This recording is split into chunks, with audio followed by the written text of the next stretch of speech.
Well, hello everyone. Today we're going to be chatting with AIN's editor-in-chief, Matt Thurber. Now, among Matt's many talents and abilities are the fact that he is a pilot, and because he's an experienced pilot, he quite often gets invited by companies who make airplanes to come and check out those airplanes, to come and test them and evaluate new features of them. And that's something that not many people get to do. Certainly not all the AIN editors get to do that. So first of all, Matt, how did you get to the place where companies will just invite you to come check out their airplanes? What sort of training have you had to be able to do that? Charlie, it helps a lot that I have two type ratings in business jets, the Citation 500 and also the Gulfstream 5 and 550. So that does help make me more qualified to evaluate these aircraft and also take demo flights in them. I think it gives me a better perspective on how to evaluate their performance and capabilities. And from a safety point of view, I guess that level of training, type rating training, gives companies the confidence that basically you know what you're doing in a jet aircraft. I mean, obviously they're going to have their own pilots there, but you're not a total novice when it comes to flying that class of aircraft. Is that true to say? Absolutely. The type rating training is very focused on the safety aspects and proper adherence to standard operating procedures. And, they do assume you know how to fly when you go for a type rating, but they also teach you specifics about the aircraft you're learning about. But overall, it's still a very good refresher on proper operation of these complex machines. Right. So when you get into an aircraft that's different from those two types you mentioned that you've trained on, just how different do you find the cockpits to be? It really depends on the airplane, but airplanes have different configurations in the flight deck depending on which manufacturer it is. So generally, what really makes the difference are the avionics. And once you get to know the avionics system, that goes a long way to helping you operate the aircraft, because that's your primary interface with the aircraft. But, each aircraft has different switchology and buttonology, and you do need to understand the different philosophies each manufacturer uses. I guess it is the differences that makes this interesting and makes it worthwhile for you to go and check out those aircraft. So putting aside this dreadful 12 months we've had with COVID practically stopping us from traveling, in a more normal year, roughly how often might you get invited to come fly a new airplane? And over the course of your time, approximately how many different types have you been able to fly? Probably a few dozen if you add up all the types, but it depends, Charlie, on the cycle of updates and new aircraft coming from the manufacturers. Things have slowed down a little bit lately because of COVID and travel restrictions, but some years I might have 3 or 4 flights, some just 1 or 2.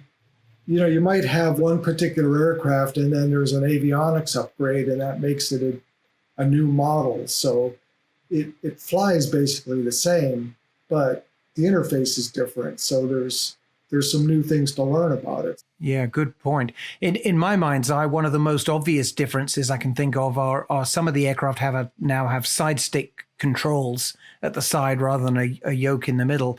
Is that one of the bigger differences that you've contended with? That's a good point, Charlie. The new Gulfstreams, the 500, 600, and the upcoming 700 all have side stick controls for their fly-by-wire flight control systems. And Dassault, the 7X and 8X are fly-by-wire airplanes, and they also have a side stick. And there's some interesting differences between the Dassault Falcon and the Gulfstream, and also the Embraer fly-by-wire flight control system. So it's a lot of fun to get to know them and figure out the differences and understand how they work. And when you're preparing to go and visit a manufacturer and fly their airplane, presumably they kind of brief you ahead of time as to what sort of new avionics are going to be in the aircraft when you get there. Are you able to do some homework ahead of time and kind of school yourself in whatever that avionics system is?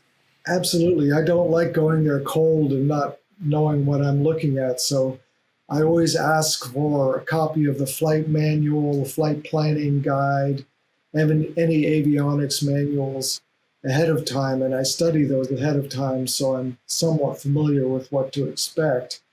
But in any case, the manufacturers always give me a briefing beforehand, either over the phone before I get there or in person just before the flight. So let's talk about what happens when you get there. And then in a minute, we're going to talk about your latest flight. So you fly into wherever the manufacturer is. It might be on the other side of the world or the other side of the United States. And you go and meet, I guess you meet with the test pilots of that company. Is that right? And do they sort of give you a briefing before you get in the airplane? So generally, it's an all-day affair, and we start the morning out with an overall briefing on the aircraft, cabin configurations and options, what makes the aircraft different and special, how it compares to competitors. Then we have a detailed pre-flight briefing with the demonstration pilots, talk about what we're going to do on the flight, safety aspects, any questions I have. And then it's out to the airplane where we do a good pre-flight walk around so I can see some of the details on the aircraft. Then we get in the airplane and get ready to fly. And when you first taxi and then take off, am I right in thinking that it would be the company pilots who'd be at the controls first of all, and then I guess at some point hand over to you? No, generally I'm flying in the left seat, pilot in command, and I'm flying from engine startup right to the end of the flight. So you get a pretty complete experience then of what it would be like to be a, pilot flying that thing every day. Absolutely, but that does bring up an interesting point. This is a demonstration flight, so we're evaluating the performance and capabilities of the airplane. But there was one case just after I got my Gulfstream 550 type rating. Gulfstream was kind enough to set me up for a mock in-service preparation flight. So what Gulfstream, all manufacturers do this, is when you buy a new airplane, they have their demonstration pilots fly with the company pilots on a few flights just to get them used to it before they start flying passengers. So Gulfstream arranged one of these flights for me, so I felt like I was working for a company that bought the airplane and got to do a good flight as if we were in service. It was a much more interesting way of flying the airplane and seeing what it could do, and also a great way to sort of hammer home what I just learned flying the simulator. So I believe I'm right in saying that one of your most recent visits was to go over to France to meet with Dassault Aviation. And the purpose of the trip, I guess, was to check out some new features in their Falcon 7X jet. Just tell us a bit about that. What was the purpose of the trip? What was it that made it interesting to you? So this was a trip at the end of last October, which obviously is in the middle of the pandemic, and we did have to get special permission from the French government to do this trip. And the purpose was to let me evaluate a new system that Dassault was testing in the 7X. It's called the Smart Throttle. And what it does is takes the power levers and controls for the three different engines and marries them together in one single power lever or throttle, hence the term Smart Throttle. So that's a pretty significant development. And I guess, is that intended to make things easier for the pilot, to reduce workload when it comes to managing the power? Absolutely. What it does is the pilot doesn't have to think about coordinating 3 different power levers to control the 3 engines. You just move the throttle forward or back, whatever, to control the total power output of the airplane. But in an engine out situation where you have to think about, oh, I have to move one power lever back to check if it's failed, etc., there's no thinking about that. You just use the power that's available to fly the airplane. Tell us a little bit more about that flight and how they demonstrated the smart throttle to you. Wasn't there some other aspect of what you went through that really showed what it could do? Yes, and after we did the engine out go around and another approach, we flew up to 20,000 feet to test another feature that Dassault was trying out. That's called recovery mode. And basically what this does is if you lose control of the airplane, you push a button that's marked recovery on the instrument panel, and the flight control system automatically returns the airplane to straight and level flight. And it's enabled in part by this smart throttle because it gives the engineers full control over the operation of the engines. So that's part of the fly-by-wire flight control system, and it makes this recovery system a new technology that they could incorporate. Was it very reassuring to see that function like that? Because, of course, you know, any pilot is going to be concerned about those situations where something goes wrong and, you know, suddenly you've got to try and get the airplane down safe again. I mean, is that something that's going to put pilots' minds at rest, do you think? I think so. Pilots can get upset training where they learn how to handle situations where you get out of control and recover back to a normal attitude. But there's also the startle factor, and it's really, really hard to replicate that in a training situation. And if you have something like an upset caused by a wake turbulence encounter, for example, close to the ground, you have to react very quickly. And we did demonstrate that kind of upset with the gear and the flaps down as if we were landing. The recovery mode brought it back to straight and level just perfectly. Now, when we were at 20,000 feet, I was flying the airplane and I would flip it over almost completely upside down. We went to about 120 to 130 degrees, and with the nose down about 15 to 20 degrees, which is a fairly radical attitude for a business jet. But once Philippe, the other pilot on board, pressed the recovery mode button, everything went back to normal. So it works really well, and I think it would give pilots a lot of confidence. Yeah, that's a great example of the sort of thing you do. And do I remember rightly, you've also done some of that upset recovery training where you pretty much have to turn upside down and get back right-sided again? Yes, I have. And I've done it in everything from a light airplane, an extra 300, which is very maneuverable and fairly easy to fly, to jets that try to replicate what it's like for a business jet. I've done it in a Sabre 65, which is a fairly old business jet, but a good example of what it's like to have an upset in a business jet. I've also done it in a Douglas A4 and a Marchetti S211 with Aviation Performance Solutions in Arizona. And we were able to replicate some situations that could be very troublesome for a business jet pilot.